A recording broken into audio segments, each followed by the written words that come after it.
정부가 내놓은 강제징용 배상 문제를 두고 여론이 악화하고 있습니다. 오늘 대통령실에서는 이에 대한 윤 대통령의 생각을 영상으로 공개했는데요. 먼저 듣고 이야기 나누시죠. 강제 동원 문제를 조속히 풀어내고 한일 관계를 안보, 경제, 문화 교류를 활성화시키는 것이 절실하다는 것에 대해서는 분명히 했습니다. 김대중 오부치 정신을 계승해서 미래지향적으로 협력을 하겠습니다. 네, 다소 부정적인 영향이 여론에 있다 하더라도 대승적인 차원에서 결정을 했다, 이런 취지인 것 같은데요. 근데 이제 대통령의 말씀은 경제, 문화 교류가 절실하다. 그러면 우리의 지금 이 대법원에서 결정한 것, 그리고 강제징용에 대한 어떤 문제점들, 뭐 이런 것을 풀어야 되는 것에 절실함은 없는 것인가요? 저는 뭘 지적하고 싶냐면 지금 합의, 즉 정부가 제시한 합의 내용이라는 것이 거의 일본의 양보는 없어요. 일본이 우리의 요구를 받아들인다거나 뭐 이런 점은 전혀 없고 사실상 피해국인 우리가 피해자들에게 대신해서 가해국을 대신해서 배상금을 지급하는 이런 형태로 지금 마무리가 돼가고 있는 거거든요. 일본 자민당 내에서는 우리는 완전히 승리했다. 우리는 양보한 것이 없다. 이러한 얘기들이 많이 나돌고 있는 것이고요. 더 지금 나가서 외무상이 공식석상에서 강제징용이라는 건 없었다. 강제노동 자체를 부인하고 있어요. 이런 부분들을 우리가 들으면서 일본과의 어떤 경제교류, 문화교류가 이 부분보다 앞서야 되느냐라고 한다면 그건 국민적 공감대 얻기 굉장히 어렵다고 생각합니다. 그리고 이 부분에 대한 여론조사도 이러한 어떤 경향성을 그대로 반영하고 있고 이것이 최근에 어떤 윤석열 대통령의 지지율의 이 하락, 뭐 이것을 지금 끌어내리고 있다는 것이죠. 그래서 아까 모두의 앵커 말씀하셨지만 지금 일본 방문이 예정이 돼 있는데 거기에서 우리가 원하는 정도의 어떤 합의가 나오지 않고 지금 나와 있는 얘기만 계속적으로 반복이 된다면 이런 이 윤 대통령, 윤 정부의 어떤 지지율에 빨간불이 계속해서 이제 떠 있을 수밖에 없겠다 이렇게 봅니다. 네, 말씀하신 대로 저희 해법에 대한 일본의 대응이 주목이 되고 있는데 이러한 한일 관계 개선 분위기에 일본이 찬물을 끼얹고 있다 이런 해석도 실제로 나오고 있습니다. 이 강제징용은 없었다면서 사실 자체를 부인했는데요. 직접 들어보시죠. 強制労働、強制連行という言葉がですね、今後はやっぱり使われること自体がもう日本の国益を損なうというふうに考えておりまして。これらはいずれも強制労働に関する条約上の強制労働には該当しないものと考えておりまして、これらを強制労働と表現することは適切ではないと考えております。日韓請求権協定により完全かつ最終的に解決済みであるという一貫した立場に基づいて対応してきておりますし、これからもしっかりと対応してまいりたいと思います。 네, 차장이 얼마 전까지만 해도 사과와 사죄에 담화를 계승하겠다고 했는데 이렇게 발언하는 이유는 뭐라고 보시나요? 네, 저 얘기는 뭐 한국민 또는 그 윤석열 정부를 향해서 얘기했다기보다는 일본 외무상 또는 일본 의원이 자국민을 위해서 이제 한 얘기이기 때문에 물론 일본의 어떤 그 지도층이 저렇게 생각하고 있구나. 우리가 충분히 참고를 하고 대응을 할 필요는 있습니다. 하지만 일본 사람들조차도 지금 막혀있는 한일 관계 그리고 이 북중러 이 삼국에 그 대응하기 위해서 한미일 삼각 협력이 필요하다는 데에는 어느 정도 공감대가 형성이 되어 있는 것으로 보입니다. 이 대일 이 강제징용 피해자 배상 문제의 경우에는 우리 대법원 판결로 비롯된 문제이긴 합니다만 일본 기업이 연루가 돼 있기 때문에 굉장히 이 고차방정식을 풀어야 될 만큼 굉장히 어려운 문제입니다. 이런 어려운 문제를 윤석열 정부는 아마 이제 고르디우스 매듭을 풀듯이 이 단칼에 끊어내겠다 이제 이런 결단을 한 것으로 보이고요. 감정적인 문제가 섞여 있기 때문에 사전 정지 작업을 충분히 하고 피해자에 대한 어떤 아픔을 충분히 공감한 다음에 이런 결단이 있었으면 어땠을까 하는 아쉬움은 남습니다만 지금 시시각각 변하고 있는 이 미중 갈등 여기에서 한국의 국익을 지키기 위해서는 어떤 외교적인 선택을 해야 되는가 이런 고심에 찬 이 결단이 윤석열 정부의 어떤 대일 배상 피해 문제 해법이었다 이렇게 볼 수 있을 것 같고요. 앞으로 이제 일본을 방문하게 되기 때문에 일본에 방문해서 어떤 그 조치를 받아오느냐 이거에 따라서 우리 국민의 어떤 감정도 좀 달라질 수 있지 않을까. 조금 시간을 가지고 여유를 가지고 지켜볼 필요가 있는 사안이다 이렇게 생각이 됩니다. 네, 변호사님 이번에 말씀하신 대로 16일과 17일에 방일이 예정돼 있는데 어떤 성과를 좀 가져와야 된다고 보시나요? 뭐 저는 이제 그 먼저 그 이재명 대표나 민주당이 주장하는 그 반박부터 이제 먼저 하면 세 가지만 제가 반박합니다. 첫째는 이제 그 강제징용 문제는요, 65년에 그 협약을 봐야 돼요. 그때 보면 이제 사할린 동포, 위안부 문제, 원폭 피해 이 세 개만 미합의 상태고 강제징용은 이제 그 최종적으로 합의가 된 거죠. 그때 일본에서는 우리 강제징용 피해자한테 개별적으로 배상하려고 했어요.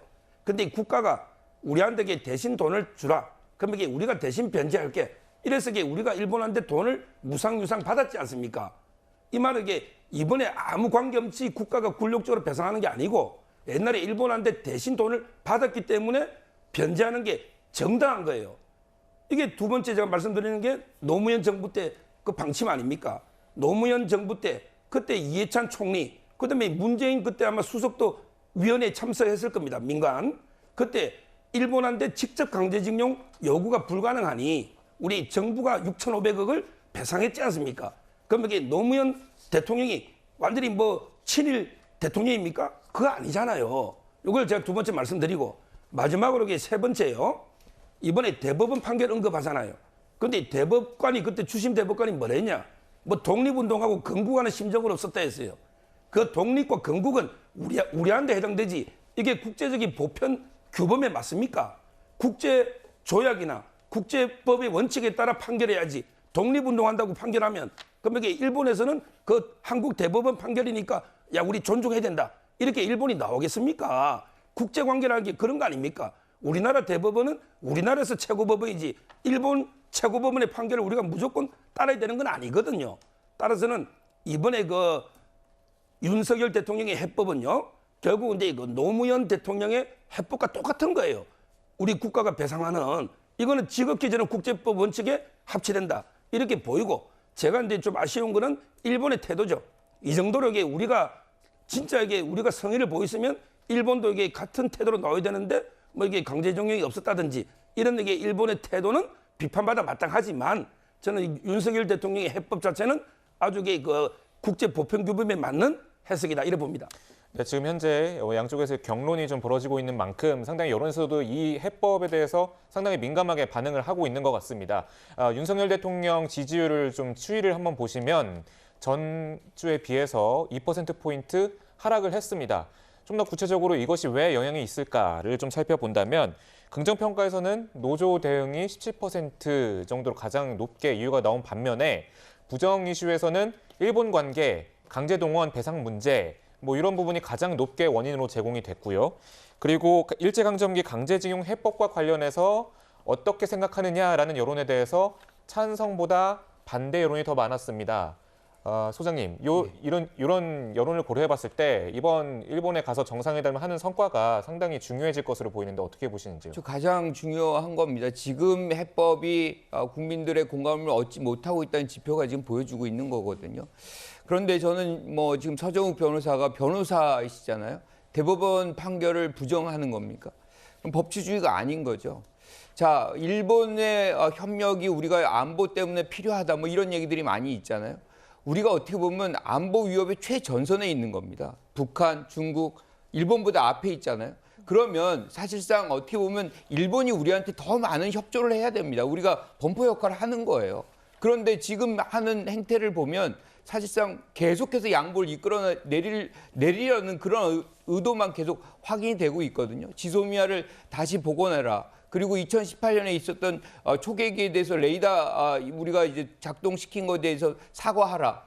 이뿐만 아니라 후쿠시마 원전 이제 방류에 대한 문제도 뭐 협조를 요청할 가능성이 있다는 일본의 언론 보도들이 잇따르고 있어요.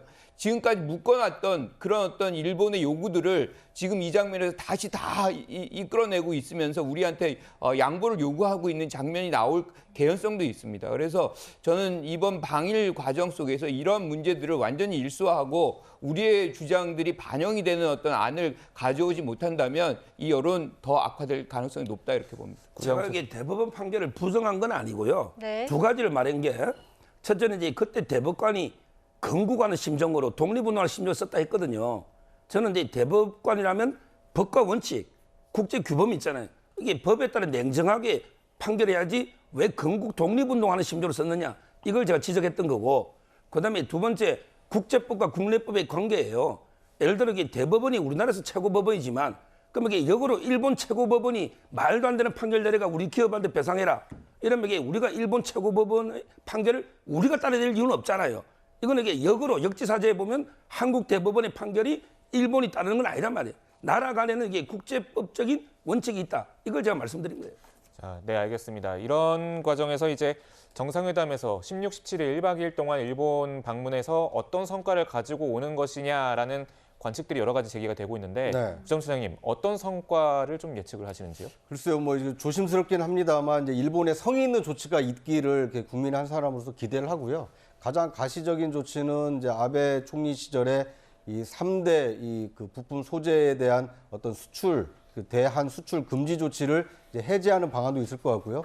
그 다음에 코로나19 이후에 지금 양국이 이 원활한 어떤 이 교류 협력이 지금 안 되고 있는데 비자 면제를 다시 이 복원을 한다든지 해서 한일 양국 간의 어떤 문화 교류를 복원한다든지. 그러니까 양국이 지금까지는 갈등 국면이 지속이 돼서 아무것도 되는 것도 없고 안 되는 것도 없는 어정쩡한 상태였다라면 지금부터는 양국이 힘을 맞잡고 미래지향적으로 좀 나가야 된다.